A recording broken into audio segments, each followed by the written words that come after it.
Jamie and Mike.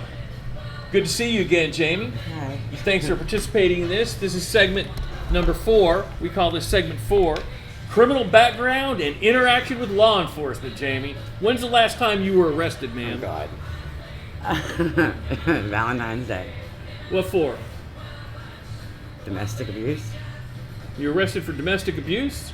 On Mike? Yep. Is that charge still pending? No, they dropped it. Mike dropped it, so No, they he dropped it. never pressed charges. The state picked it up. I bit him. Okay. You bit Mike? I did. Where'd you bite him? On the arm. Is the mark still there? Nah, it's been a while. Why'd you bite him? Tell us what led up to that. Tell us about the argument. Drugs. You bit him over some drugs? No. Other door. No. Around the corner. We didn't have any, and we needed some more, and I didn't like who he was going to contact, even though I told him to contact this said person. And I let it get to me, and one thing turned into another, and next thing I know, it was just, I don't know, we'd been up for a couple days, and Up on meth? yeah. So when you went to bite him, did you just grab him? Were you jostling him around first, or did you just run up to him and bite him? No, it was definitely more than that. It was started in the hotel room with the argument back and forth and yelling and screaming, no, you go, no, I'll go, no. No, you're not going anywhere. To get the drugs. No, just no, because by this point we didn't care about the drugs we were fighting. He was trying to get away, and I was trying to keep him No, going. I still cared about the drugs. She just cared about, Jamie is she seems like this sweet individual, and when she goes through it, boy, she goes in it. What about you? When's the last time you were arrested, Mike? Oh, well, let's see. Last time I was arrested, I did 13 and a half months. I do it big when I do it. I had to do 13 and a half months over 3 counties I had to deal with. Went through Pasco County I got arrested, then picked up in. I had a warrant in Marion County up in Ocala, and then I had to come What were back. the charges? What kind of crime we talking about? Well, some of them are kind of interesting, and one of them, there's one with I had some charges pending in Pinellas. It was possession of methamphetamines, possession of fentanyl, and then there was aggravated battery with a weapon with permanent disfigurement. Tell us about that. Who'd you batter, and what was the permanent Well, disfigurement? See, this one is one of those where, people like to say it was, not that it wasn't me or anything like that, because I was there, but I didn't do any of the battering. It was at the Sands Hotel on St. Pete Beach. Well, if you're going to do it, you might as well do it in a nice location, right? Right. Well, there was this little slime ball Dave that was staying with us, and this little he looked like you ever watch what's that show with he's got the character Meatwad on Adult Swim. It's got Fry and Shake and little Meatwad. Well, if you imagine a little Meatwad as an Italian greasy uncle, that's what this Dave guy is. Falzone is Joe just Pesci man, type. Only just like imagine put some big old pimples on him and just greasy and just a grimy little mealworm. That's what You really like this guy. Listen, yeah. I mean, if I saw him, I would definitely shake his hand and throw him in the back of the truck and zip tie him to a chair. And allegedly, I had a dream. Allegedly, I had a dream one time that happened. But no. So what happened was this guy. He actually stole a letter that was the hotel manager had given him. We had stayed there for already a week. We just paid for another month. Because we were looking for a place to move the shop to that me and my buddy had a fabrication shop. And Dave kind of came along with a girl that my buddy had started seeing, and he was a little do boy of hers kind of. Anyway. He was a do boy? Yeah, well, she kind of carried him around like a little chihuahua in a bag, and then anytime she needed something, she'd let him out and have him go do it for her. That's kind of the best way I can describe it. Interesting sounding relationship. Yeah, but so anyway, he this letter that the hotel manager gave to Dave to give to my other buddy. Dave decided he was going to open up and find out what was in it. It was a Walmart gift card from my buddy's brother, and he stole that. And then I was going. That sounds like some white trash stuff. Yeah, I don't think he can stay around in the trailer park. He might be a little lower than that, but anyway, he turned out he also went into the hotel office and stole whatever cash they had in the drawer And I was going up to talk to the manager about something completely different, about the envelope that was missing. And she called me in to talk to me about it. And basically I found out that he had taken cash out, and she knew it because she had just cashed somebody out for their next night of stay, and that was the only money in the drawer, and that's what was missing. And Who took the cash out? the guy Dave.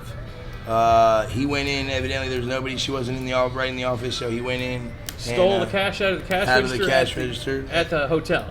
So I said to her, I said, listen. She says, I don't want to have you kick you guys out or anything. I want him off the property, and you. I need the money back, but I don't want to have to do any more than that. So I went back to the room, and I told Dave basically he was going to tell me what happened, or I was going to, treat him like a not very nice person. And is there a chance that you may have physically touched him? I didn't believe that. I told him to give me his wallet because I thought that the card that was missing, the gift card, was in his wallet, and maybe the money. And when I found out that it wasn't in there, I may or may not have bounced the wallet off of his forehead. But other than that, at that point, I did not touch him. Actually, I didn't never touch him at all. I went back up to the office to try and deal with that. We did not make him, but we got him to tell us where the stuff was. You convinced him. Yeah, and I can be pretty convincing without having to touch somebody. Did you make him an offer he couldn't refuse? Yeah, I told him that if he told me where the stuff was, that he could leave without getting hurt. And if he made me find it or make it, that deal was off the table. And the stuff being the money and the gift card. Correct. And when she had originally told me, I went and got him, and we walked up there together because he said, oh, I didn't do it, and I have the right to face my accusers like we were with Judge Wapner or something like that. But we went up there anyway, and she recited exactly what happened, and he tried to argue it, but I said, Dave, let's go back to the room. And I asked her to give us a couple more minutes, and it was kind of cool because what happened is I went back up there to talk to her because he had told me that the cash was in a book, or no, I'm sorry, the gift card was in a book, and they have the bookshelves they have at some beach resorts where you can borrow a book to take out to the beach. Yeah. Well, he did it in one of them, and I went up to get it, and so anyway, we got the money back, and so I go back to the room, and as I was leaving to go get the gift card, I told my buddy Mark, I said, listen, don't kill him while I'm gone. I want to figure out how we're gonna handle this. And when I come back, I go up to the office. I'm talking to the manager. Give him the money back. She gets the money, and I get the card, and and we're talking. And the next thing you know, the maid comes running in saying, they're fighting. One's on top of the other. You got to get them off. You got to get them off. So I go to start running out there. And I'm like, well, I know Mark's not losing, so I'm going to let him beat on Dave for a little bit. So I slowed down. But anyway, Mark was not beating him like he should have beat him, like the beating Dave deserved. What's the correct procedure he should have used? Oh, he should have beat the brake. He should have beat him to sleep. I mean, when we had taken care of this kid. He brought 1 month worth of food stamps, and he was staying in a hotel on the beach. Other hotels before that, we paid for the food, we paid for the gas. And this is how he pays you back. Right. And so, I mean, he should have got beat to sleep. But so the funny thing is about this permanent disfigurement is I come up, and I tell Mark to back off of him, and they're right outside the door jamb of the door to our room. And Mark backs right off of him. I look down at Dave, and Dave's, help me, like a little girl. And I look down, and he's got a knife in his hand. And I said, Dave, how are you the one yelling help when you got a knife in your hand?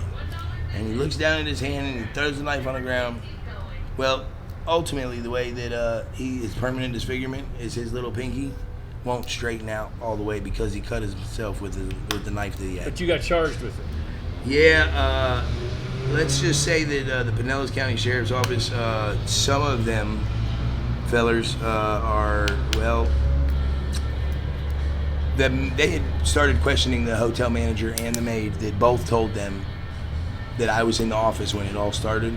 And when they heard that, they stopped talking to them and went and started talking to somebody else. And if that's what the crime scene investigation happens and you still arrest the person that they're telling you that on, I mean, somebody needs to go back to the academy, I think. But that's just me.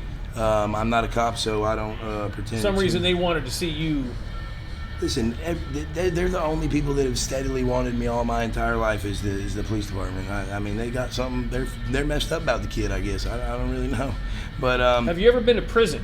No, I've very luckily escaped prison, and I'm gonna try and stay on that path.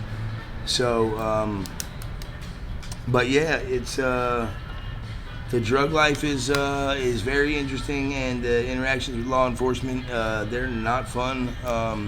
You know, when you're a kid, you kind of look up at cops and robbers, and you have a one look at them, and then when you get involved in other things, you have another look. Different perspective. Yeah, completely. And it's I tell you what, it's a lot easier to just stay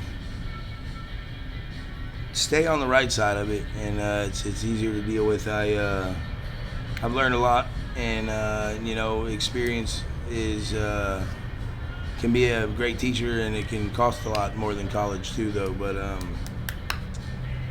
think that it's just He's very long-winded.